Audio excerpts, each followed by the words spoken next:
Então, maturidade cristã, o nosso estudo chegando aí à metade para o final.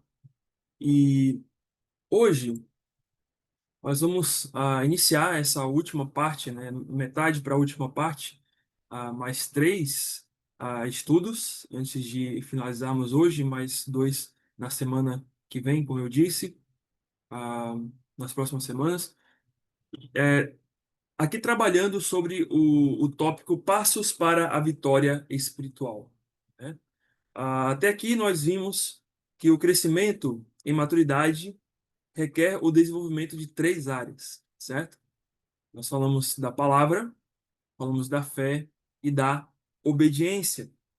E cada área, cada uma dessas áreas, não está sozinha.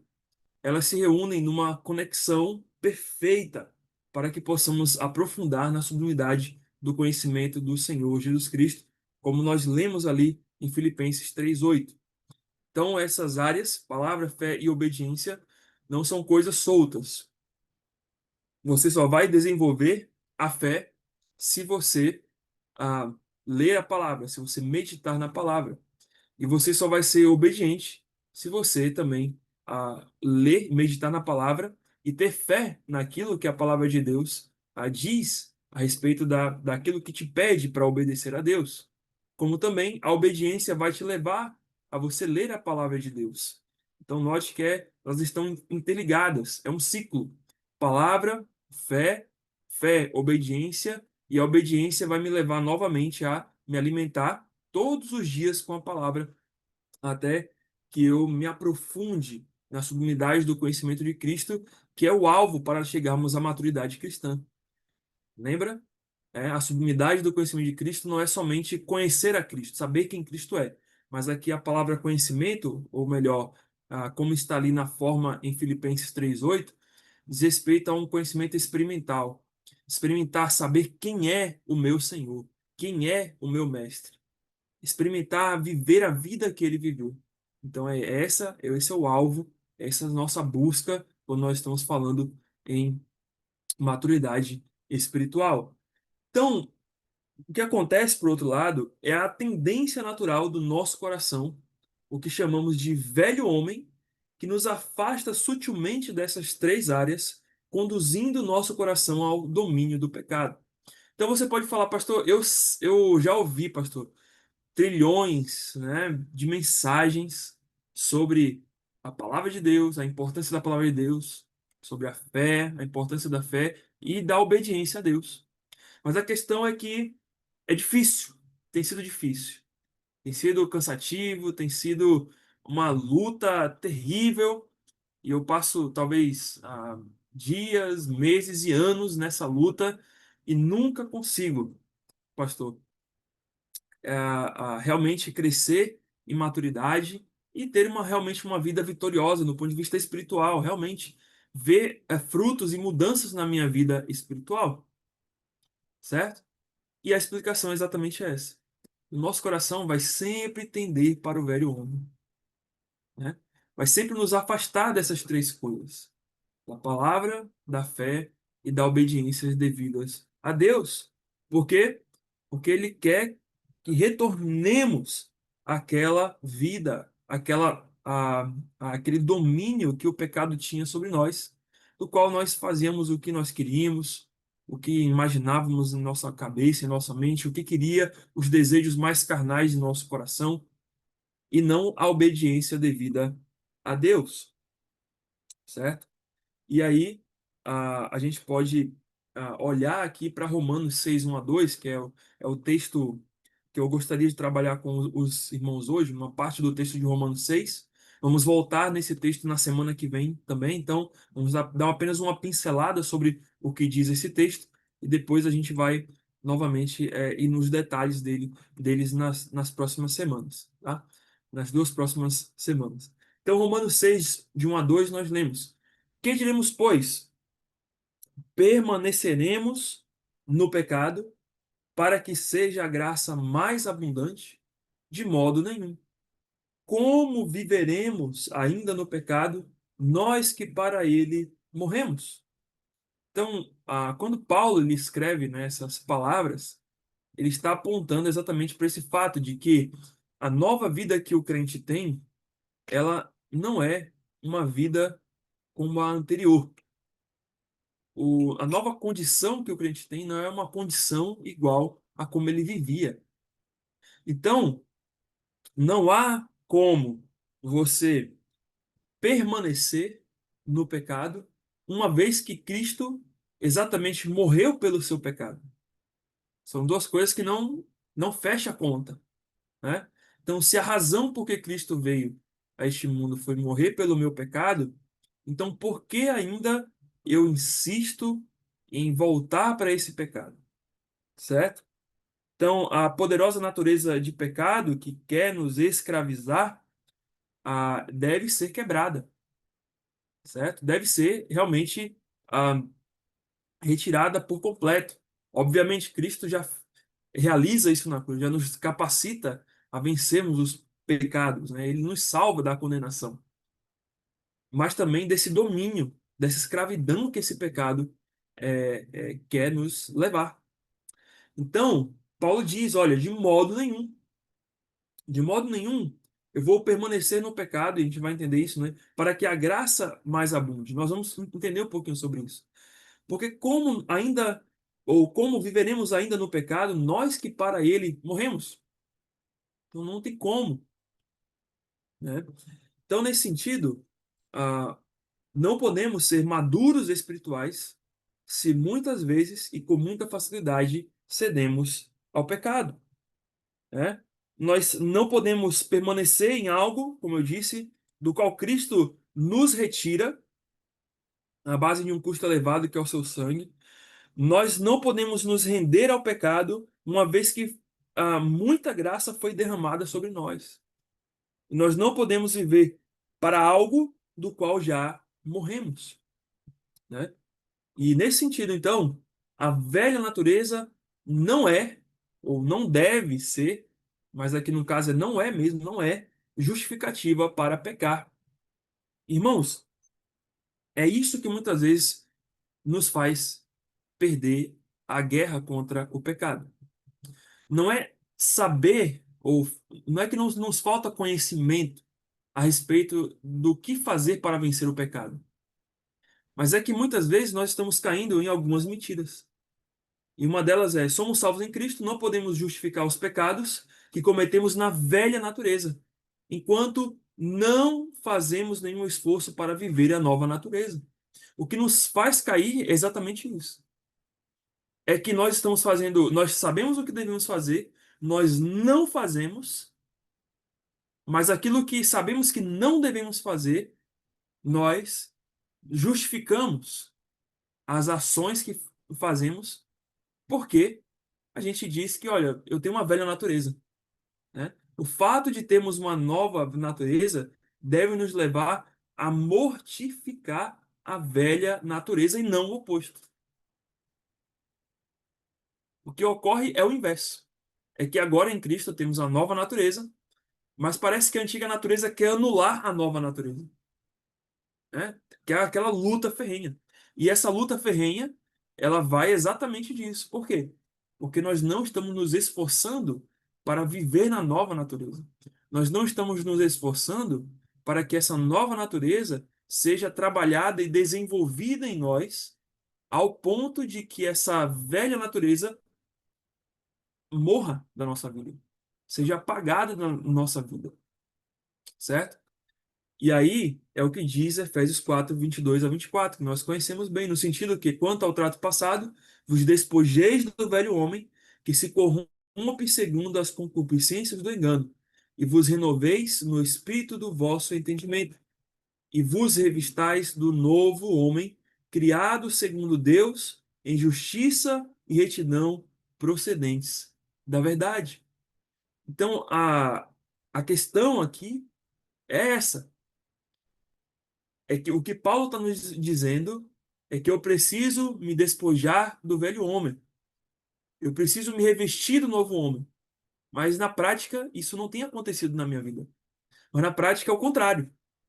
Eu tenho me despojado do novo homem, enquanto que eu estou me revestindo cada vez mais daquele homem antigo, daquela mulher antiga, né? Para as irmãs aí. Então eu preciso vencer isso. Eu preciso sair disso, né? Eu preciso tomar uma posição de, olha, não vou mais tolerar o pecado na minha vida. Não vou mais viver dessa maneira, desse jeito, repetidamente, porque eu sei em que caminho vai dar isso. E não é um caminho bom porque eu tenho experiência, eu tenho toda vez feito isso e não tem me levado para algo bom. Eu sei que estou errado diante de Deus, eu sei que estou errada diante de Deus. Então a questão é que nos falta esforço, esforço para viver a nova vida. Enquanto isso, nós nos justificamos, né? E uma das justificativas é essa, né? Essa que eu vou dizer agora. De nenhuma forma podemos nos achar pecando com o pensamento de que Cristo já me perdoou daquilo que estamos cometendo. E isso ocorre muitas vezes. Você vai, né, tá na sua mente ali, não, eu vou fazer isso, vou pecar, porque Cristo já me perdoou, né? Quem aqui nunca pensou nisso? Difícil, né? Às vezes a gente peca nessa intencionalmente ou deliberadamente, né? Tendo isso em mente. Olha, eu vou pecar aqui, mas eu sei que Cristo perdoou. Então, eu vou pedir perdão para ele depois, né? Ou peca sem olhar para o que Cristo fez. Deixa a natureza dominar o seu coração de uma tal maneira, a natureza pecaminosa, dominar de uma tal maneira a sua atitude em que você poderia frear se olhasse para Jesus Cristo, se olhasse para a cruz, se olhasse para o que Cristo fez por você, mas você não faz. Ao invés disso, você olha para a sua vontade, para o seu orgulho, para a sua ira, para a sua raiva naquele momento, para a sua carnalidade, para o seu impulso, para a sua tentação, e você vai lá e consuma o seu pecado. Porque nos falta, irmãos, temos esse peso do que Cristo fez na cruz por nós. E aí, o nosso alvo não é pecarmos para sermos abundados pela graça de Deus, mas pelo contrário, sermos abundados pela graça à medida que não mais pecamos deliberadamente, que é exatamente o que Paulo fala nos versículos lá de Romanos 2.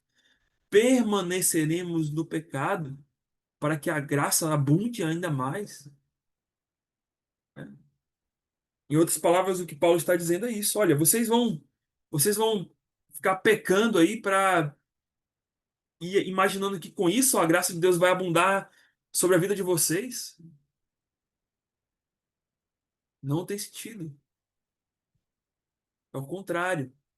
É à medida em que eu vou deixando pecados na minha vida, abandonando esses pecados dos quais Cristo já perdoou naquela cruz, que a graça de Deus então vai a, aumentando na minha vida. Eu vou vendo, vou experimentando, vou percebendo, vou sentindo mais da graça de Deus na minha vida. Não o contrário, né? Não o contrário.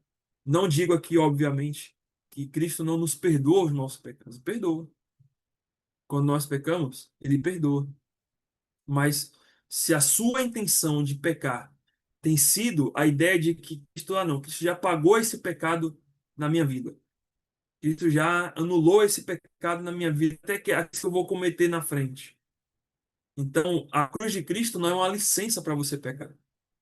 Pelo contrário, é uma licença para você deixar de pecar, porque você já não mais vive em função do pecado. Então é isso que eu quero chamar a atenção de vocês, porque uma das mentiras de Satanás, a nossa carne e nosso coração é esse.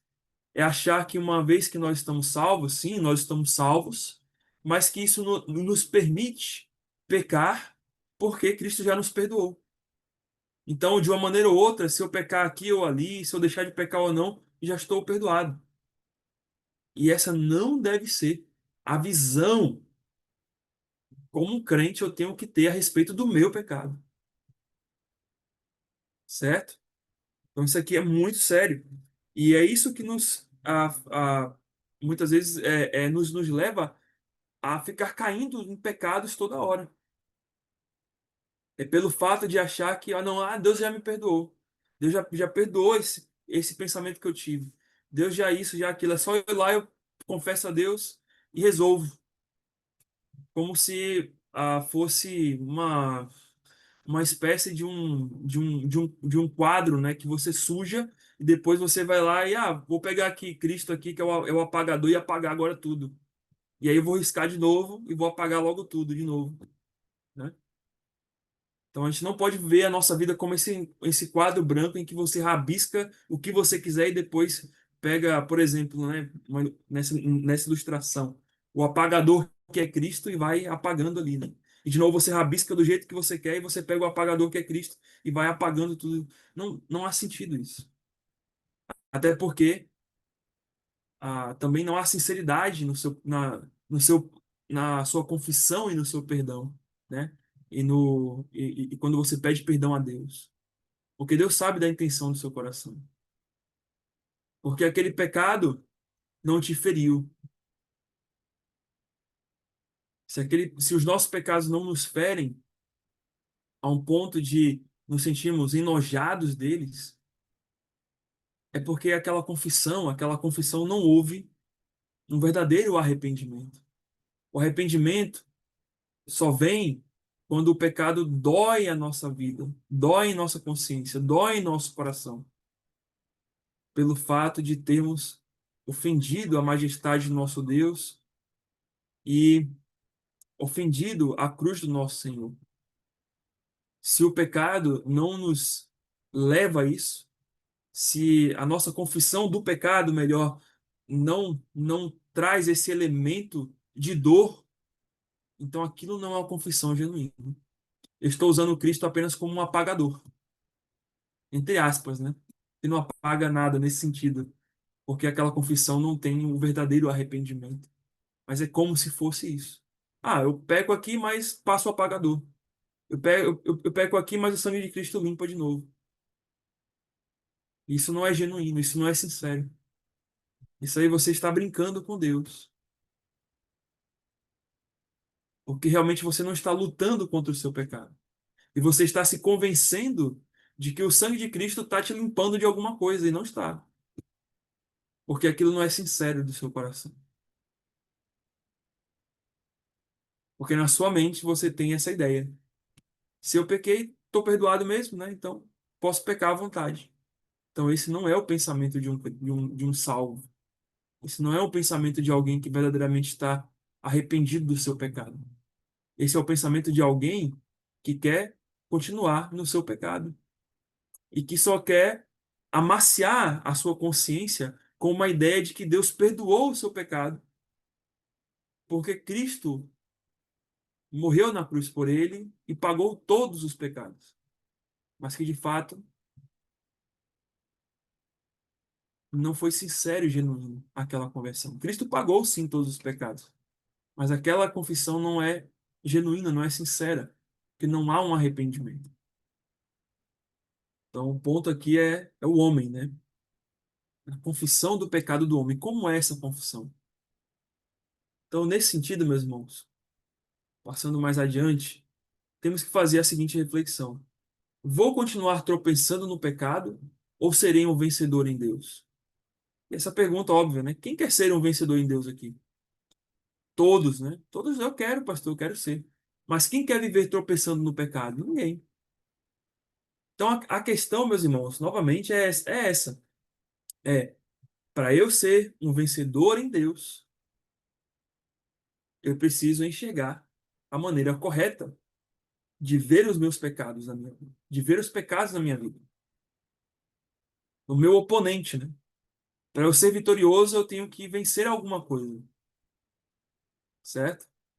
Obviamente, Cristo já venceu lá na cruz por nós, mas colocando do ponto de vista, né, de ah, agora, nesse momento em que precisamos lutar pela nossa santidade e sermos vitoriosos em agradar e sermos santos a Deus, há um oponente. Esse oponente é o pecado, que está presente, que deseja dominar a nossa vida, e eu preciso ser vitorioso nisso. Então eu preciso conhecer o meu oponente, preciso entender como ele age, para que eu possa ir lá e combater com as armas corretas.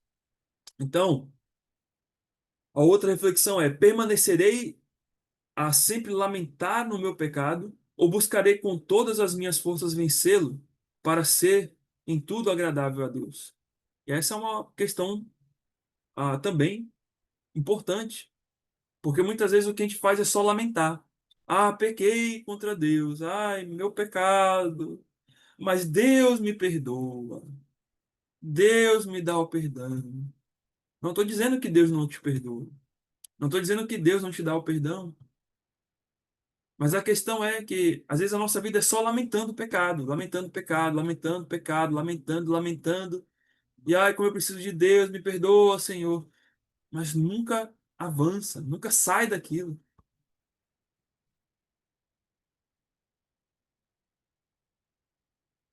Então eu quero viver sempre lamentando, ou eu quero buscar com todas as minhas forças vencer esse pecado para ser agradável a Deus em tudo.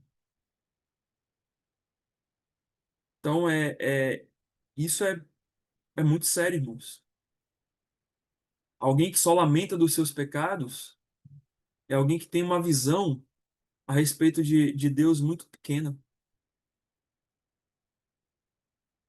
Porque Deus, quando em Cristo nos perdoou os pecados, ali ele perdoou não só aqueles pecados que nos condenavam, mas os pecados que nos faziam não agradá-lo plenamente em todo o nosso proceder.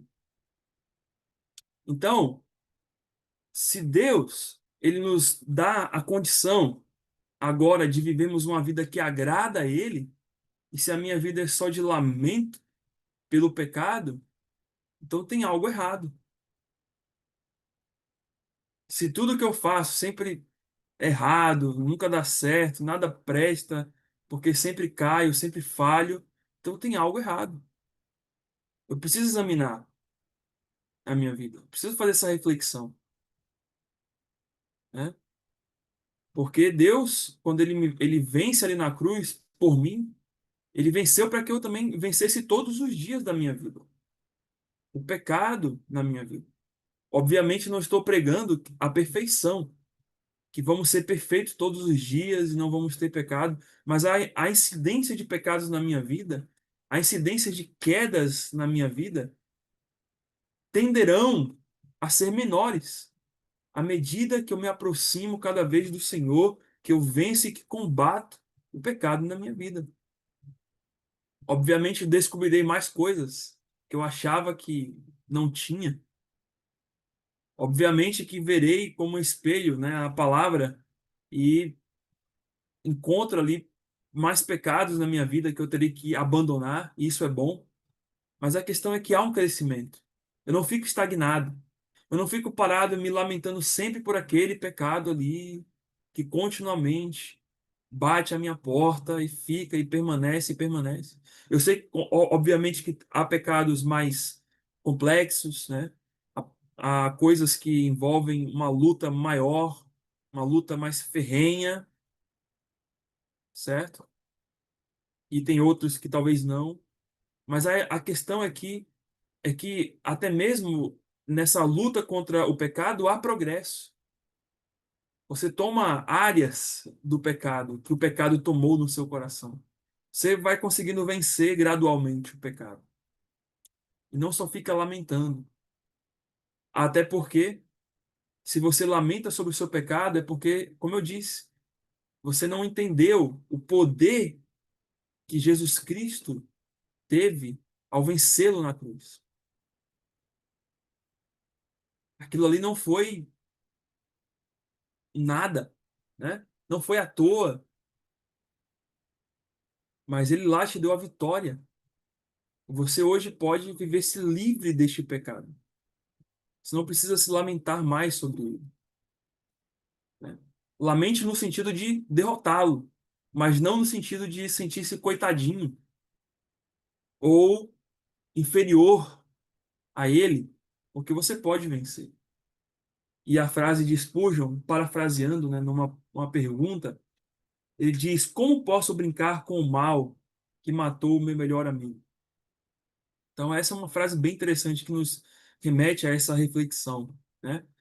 Você brincaria com alguém que assassinou o seu melhor amigo, né? Essa é uma pergunta forte, não é? Você brincaria com alguém que matou alguém que você ama? Você sentaria à mesa e teria comunhão com alguém que matou alguém que você amava, que você... Não, obviamente não. Então, isso ocorre também com relação ao pecado. O pecado foi o mal que matou o nosso Senhor, o nosso amigo, o Senhor Jesus Cristo.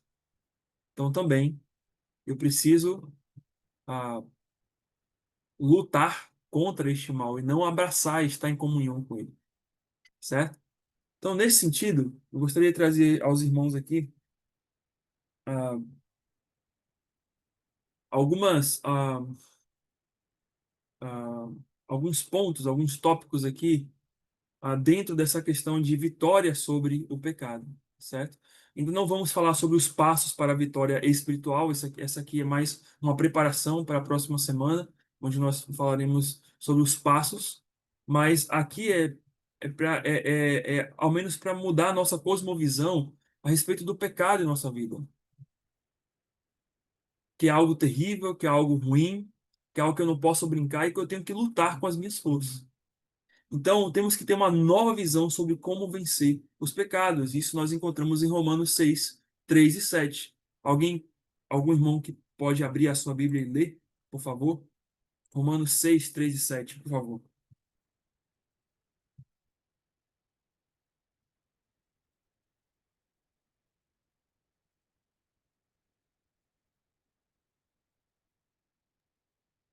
Mateus, pode ler, Mateus. Romanos 6, 3 a 7. Ou porventura ignorais que todos nós que fomos batizados em Cristo Jesus, fomos batizados na sua morte, fomos, pois, sepultados com ele e na morte pelo batismo, para que, como Cristo foi ressuscitado dentre os mortos pela glória do Pai, assim também andemos nós em novidade de vida. Porque, se fomos unidos com ele na semelhança da sua morte, certamente o seremos também na semelhança da sua ressurreição. Sabendo isto, que foi crucificado com ele nosso velho homem, para que o corpo do pecado seja destruído, e não servamos o pecado como escravos, porquanto quem morreu já está justificado do pecado. Muito bem. Então, aqui Paulo, ele vai nos dar o motivo pelo qual não mais permanecemos no pecado. O motivo pelo qual nós não vivemos mais por essa coisa terrível que é o pecado. Ele diz: Ignorais que todos nós fomos batizados em Cristo Jesus, fomos batizados na sua morte, fomos sepultados com ele na morte pelo batismo, para que, como Cristo foi ressuscitado entre os mortos, pela glória do Pai, assim também andemos em novidade de vida. Então, aqui, Paulo ele nos convida a olhar para a cruz, olhar para os eventos ali da da morte de Cristo e da sua ressurreição, para a gente entender o que Cristo fez ali. E esse símbolo daquilo que ele fez, ah, trazendo para as nossas vidas. Então, o que Paulo está nos dizendo aqui é que a morte, o sepultamento e a ressurreição de Cristo são símbolos de que morremos e fomos sepultados para a velha vida e ressurgimos para a nova vida. Então, o que Cristo fez ali, ele não só nos pagou o preço da condenação, né, que nos levava para a morte eterna ou para a condenação eterna, mas ele também ah, não apenas paga esse preço, mas ele também nos leva para viver uma nova vida, uma nova maneira de viver. Então, quando somos salvos, nós não somos salvos apenas do ponto de vista eterno, mas do ponto de vista imediato, hoje também, né? Não é que eu vou desfrutar da salvação eterna no futuro, ok, maravilhoso, mas isso ocorre hoje também na minha vida. Porque ele me deu a vitória, não só sobre a condenação eterna, mas sobre a, co- o domínio presente do pecado. É o que Paulo está nos ensinando aqui.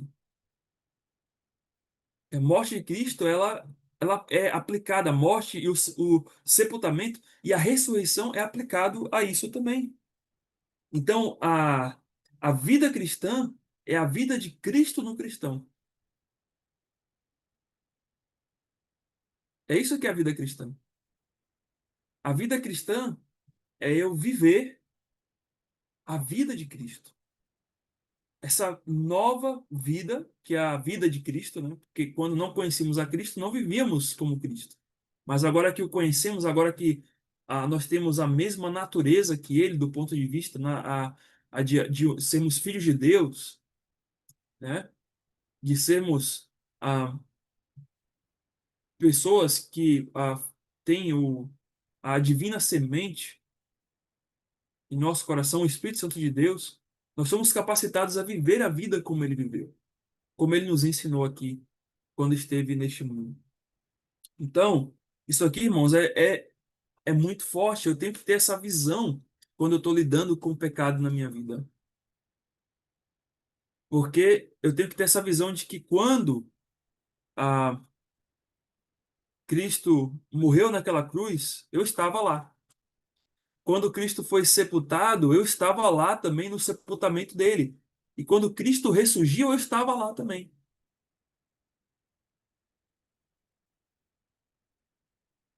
Se a gente não entende isso, se a gente não compreende isso todos os dias, de que agora o meu viver não é mais como eu quero, mas é com base na nova vida que é a vida de Cristo, eu não vou ser vitorioso.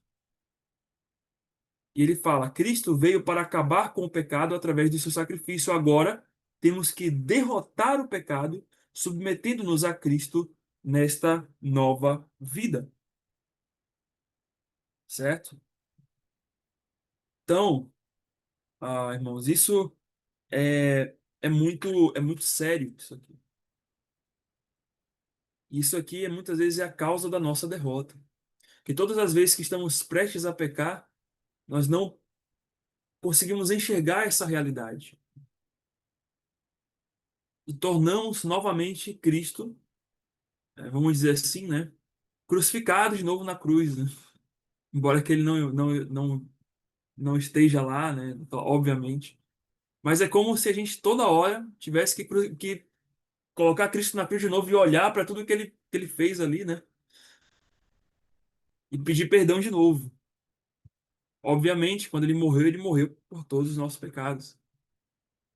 Mas, obviamente, também, eu não devo viver de tal ponto a esquecer dessa verdade e pecar novamente contra ele.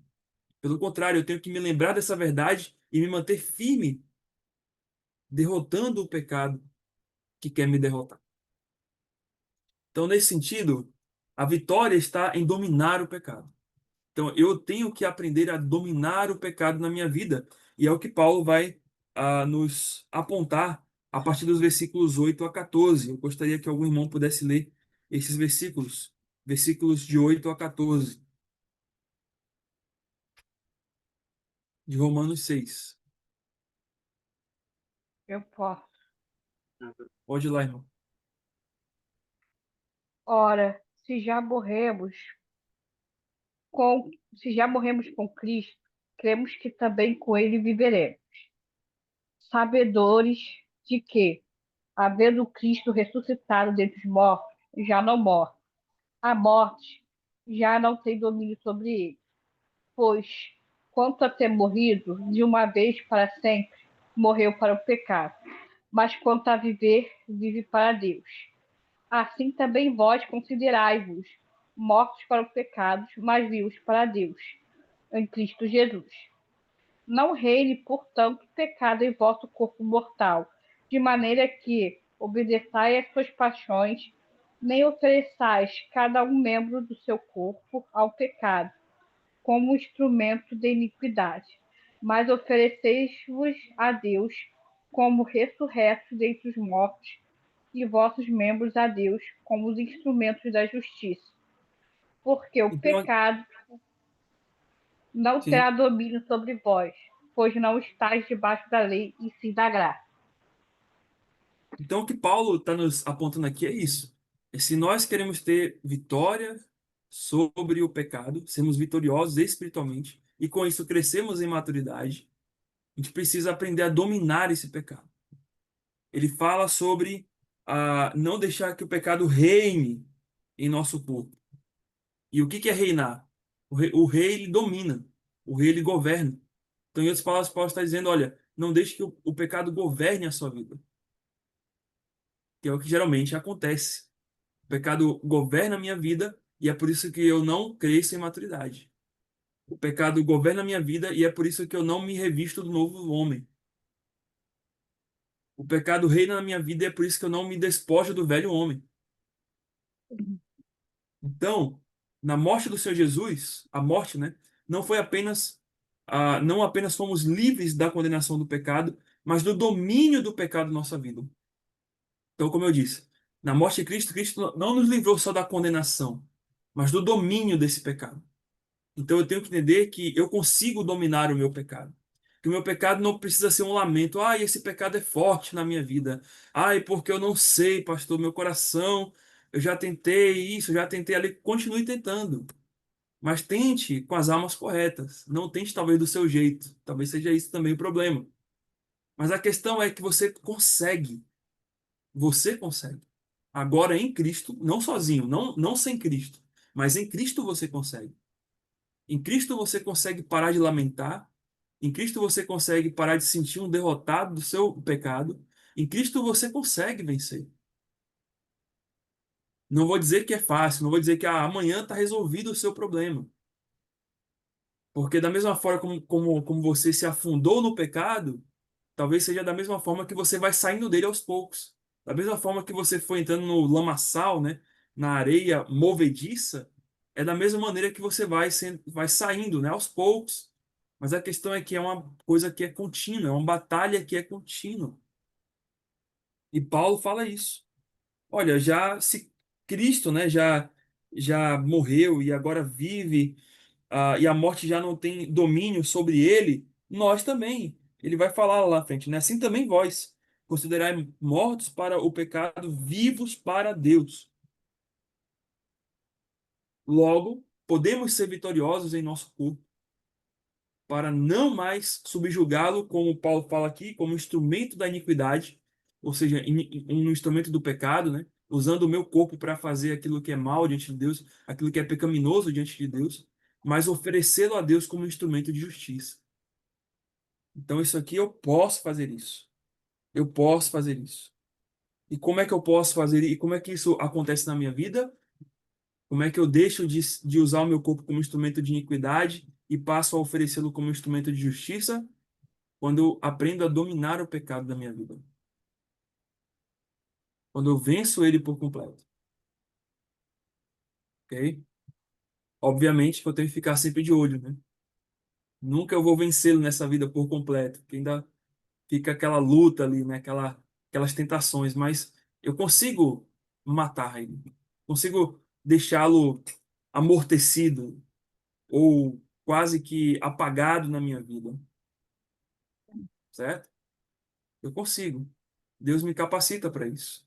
E por fim, o que eu preciso, então, irmãos, é considerar o que diz Hebreus 12, 3 e 4. Como é que eu vou dominar este pecado? Fazendo guerra contra o pecado. Não há uma outra maneira. Ah, como é que eu vou dominar o pecado, pastor, na minha vida? Olha, pastor, eu vou dominar o pecado quando tudo estiver bem na minha vida. Né? Errado, né? Vai ser difícil estar tudo bem na sua vida. Né? Olha, pastor, eu vou dominar o pecado quando, sei lá, eu tiver passado por essa prova, por essa luta que eu estou aqui, né? Ou sei lá, ou quando eu fizer não sei quantas orações, né? Ou quando eu fizer uma vigília ou um jejum assim assado. Essas coisas são todas coisas que ajudam. Não tô negando. Não estou negando que oração, que jejum. Não tô negando que essas coisas são necessárias e importantes para vencer os pecados da nossa vida. Como a própria leitura da palavra. Mas a questão é que eu preciso lutar contra o pecado em mim de uma maneira direta. Direta mesmo.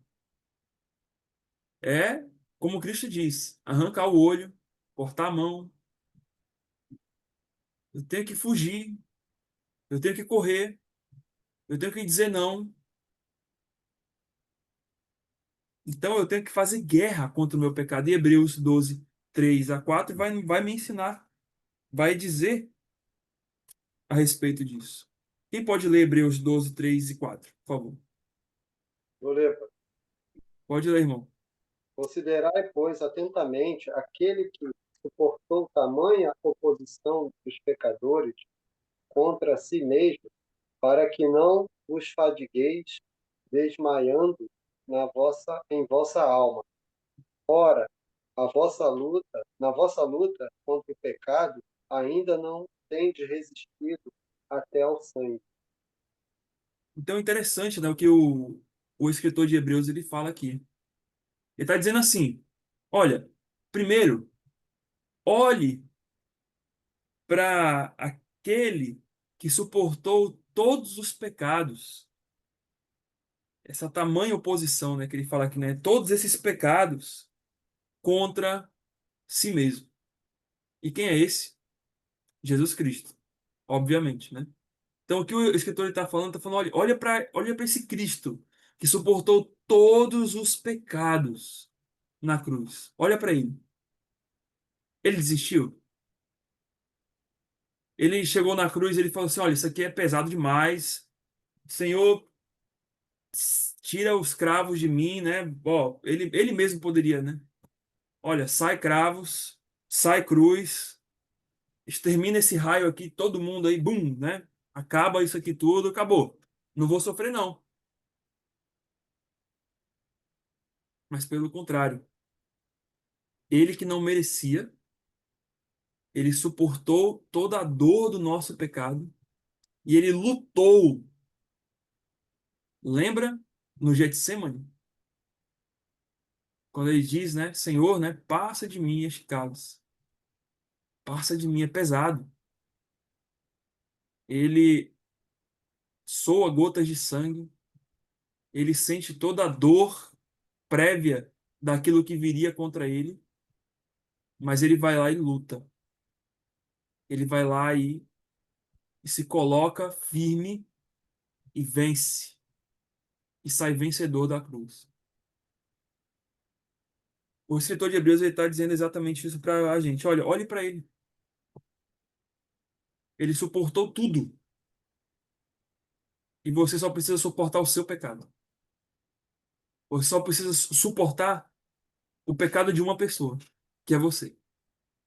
Talvez o pecado dos outros, no sentido, né, por tabela, mas até mesmo o pecado dos outros, se você está firme em Deus, o pecado dos outros não te afeta. Não afeta você para você pecar. Isso pode acontecer também.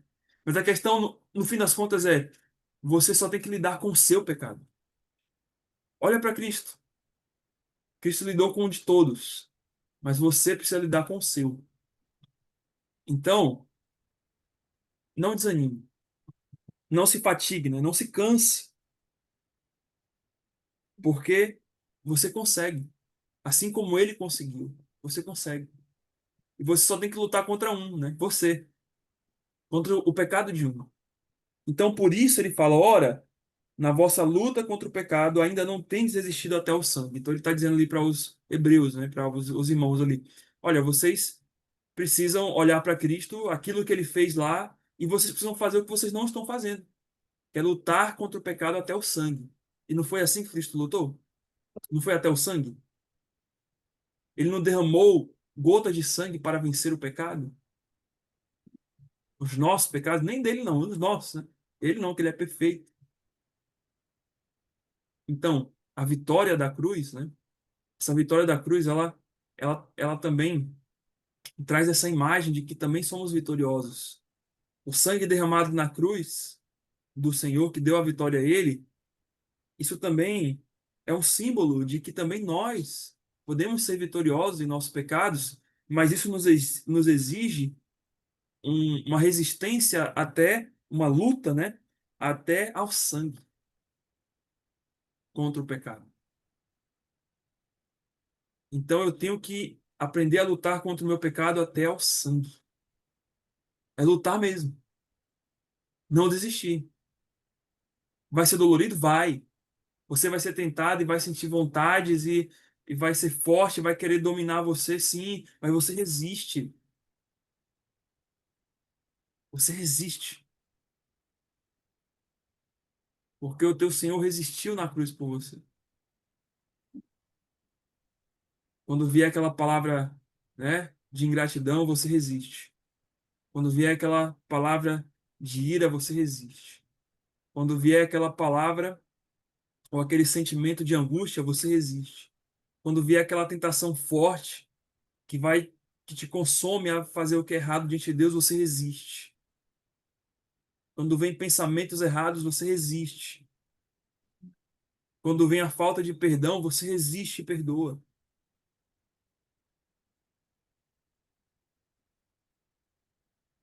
Porque no fim de tudo, é isso que vai nos fazer ser vitoriosos. Porque Deus já nos deu tudo. Ele nos deu o Espírito Santo dele, ele nos deu a palavra dele, ele nos deu uma nova natureza, ele nos deu dons, ele nos deu uma igreja, ele te capacitou, como diz lá em 2 Pedro 3, 2, né? 1, versículo 3, a, a tudo que te conduz à vida e à piedade. A questão é que você precisa reunir isso tudo, a armadura de Deus, o fruto do Espírito. Você precisa reunir isso tudo e lutar agora. Você pode ouvir tudo isso. Eu já preguei sobre o fruto do Espírito, preguei sobre a estratégia de Satanás. Os irmãos podem olhar no canal aí, tem um monte de pregação sobre isso. Mas a questão é que você precisa lutar contra isso. Lutar contra o comodismo e contra as paixões do mundo moderno. As redes sociais, os filmes, as séries, que ensinam um monte de coisa errada, mas que você continua assistindo ao invés de você parar e dedicar o seu tempo à oração e à palavra de Deus.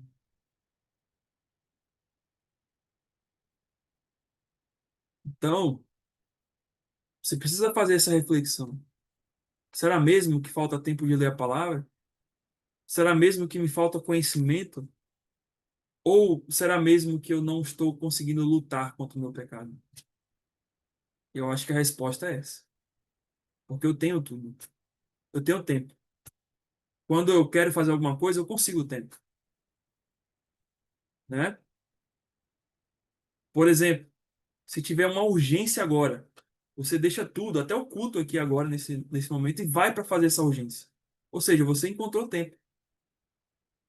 Todas as outras coisas deixaram de ser insignificantes e aquela urgência passou a ser a maior coisa que você precisa fazer naquele momento. Por que que às vezes com a palavra de Deus não é assim? Por que que às vezes com a oração não é assim? Porque a oração não é urgente. Porque a palavra de Deus não é urgente. Porque o culto não é uma urgência na minha vida. Então são coisas que eu preciso refletir. E que vão dominando, né? E se eu deixar, né? Lembra? Sutilmente, a velha natureza vai tirando a palavra, a fé e a obediência do meu coração. Mas eu preciso, Hebreus 12, 3 e 4, lutar. E aí, para fechar, uma vez que a velha natureza pecaminosa ainda quer reinar, perdão, em nosso coração, precisamos declarar guerra, utilizando as três áreas da maturidade como três armas de batalha. Eu tenho que usar a palavra, né, que já é, conforme Efésios 6, né, a espada do Espírito, que é a palavra de Deus, é uma arma. A palavra, a fé, que também é outra parte do, do, da armadura de Deus, né? A fé, o escudo da fé, que com ele eu posso apagar os dardos inflamados do maligno, né? Posso me proteger e a obediência a Deus. Obedecer a palavra de Deus. Quer você queira, quer sua velha natureza queira, quer Satanás queira ou não na sua vida, quer que o mundo queira ou não, obedecer a palavra de Deus. Não importa. Se o mundo, Satanás, pode dizer, não, não, não faça isso, não obedeça a Deus, você não se importa com isso ou não. Eu vou fazer a vontade de Deus. Mesmo que eu não goste, mesmo que eu não esteja afim, não importa como é que está o meu coração, mas eu vou obedecer a Deus. No fim, meus irmãos, somente a guerra torna o soldado experiente. E somente a luta contra o pecado tornará o cristão maduro. Não é isso? O que forja o soldado não é só o treinamento. O treinamento é importante, ele é necessário. Mas o que forja ele é o calor da guerra. E o que forja nós, como crentes, nessa guerra espiritual é a nossa luta contra o pecado. É isso que vai nos tornar maduros, é isso que vai nos tornar experientes. E é isso que vai nos ajudar a vencer, a sermos vitoriosos espiritualmente. Vamos ver mais sobre isso na próxima semana. Vamos orar ao Senhor neste momento, agradecendo por esta palavra que nós acabamos de ouvir. Senhor Deus, muito obrigado pela tua palavra, muito obrigado pelo que ela nos chama a fazer. São verdades, Deus, que com toda certeza todos aqui já ouviram, mas que precisam ser reforçadas e reditas e trabalhadas em nosso coração, até que isso faça sentido e tenha efeito necessário. Nos ajuda, Deus, a fazer guerra contra o pecado. Se quisermos ser vitoriosos, precisamos vencer o nosso inimigo. E o nosso inimigo, nosso coração, é a nossa carne pecaminosa, o nosso velho homem, que precisa, Senhor, ser vencido para que possamos agradar ao Senhor em tudo e em todas as coisas. Então, nos ajuda, Senhor. Ser conosco. Nos dá nos capacita ainda mais e nos faz, Senhor, lutar bravamente, como diz Hebreus 12, 3 e 4, Hebreus 12, 4, perdão, lutar resistindo até o sangue. Não nos deixa, Deus, ser vitimizados ou ficar só lamentando o nosso pecado, mas nos faz olhar para a vitória que o Senhor realizou na cruz por nós.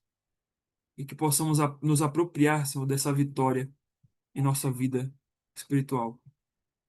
Em nome de Cristo oramos. Amém.